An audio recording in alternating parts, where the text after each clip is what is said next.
کے تھانہ کاہنہ کی حدود سے مدرسے کی 17 سالہ طالبہ مبینہ طور پر اغوا کر لیا گیا۔ لاہور کے تھانہ کاہنہ کی حدود سے 17 سالہ طالبہ کو مدرسے سے گھر آتے ہوئے نامعلوم افراد نے مبینہ طور پر اغوا کر لیا۔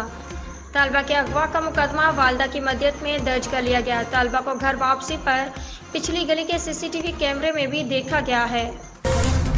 اسلام آباد نائب وزیر اعظم اسحاق ڈار کا کہنا ہے کہ گندی سیاست نے ملک کا بیڑا غرق کر دیا۔ فیض حمید کے خلاف کارروائی ایک سبق ہے۔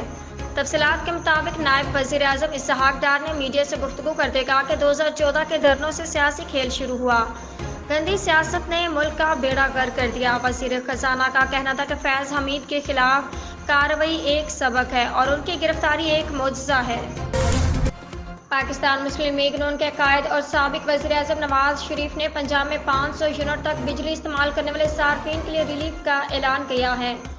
پاکستان مسلم لیگ نون کے قائد اور سابق وزیر اعظم نواز شریف نے لاہور میں اپنی صاحبزادی اور وزیر اعلیٰ پنجاب مریم نواز کے ہمراہ پریس کانفرنس کرتے ہوئے پنجاب کے بجلی صارفین کو بڑا ریلیف دیتے ہوئے بجلی کی قیمت 14 روپے فی یونٹ کم کرنے کا اعلان کیا ہے۔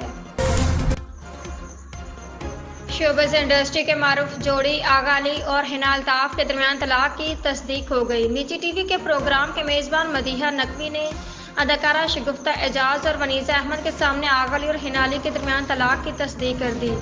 شو کے سیگمنٹ کے دوران شگفتہ اعجاز اور ونیزہ احمد کو چند اداکاروں کی تصاویر دی گئی اور انہیں دیکھے بغیر اداکارہ کے کام اور مقبولیت سے ان کا درست نام بتانا تھا۔ وزیر اعظم شہباز شریف نے نواز شریف اور مریم نواز کی جانب سے تاریخی بجلی ریلیف پیکیج کا خیر مقدم کرتے ہوئے کہا ہے کہ 500 یونٹ تک کے صارفین کے لیے 14 روپے فی یونٹ کا ریلیف احسن اقدام ہے۔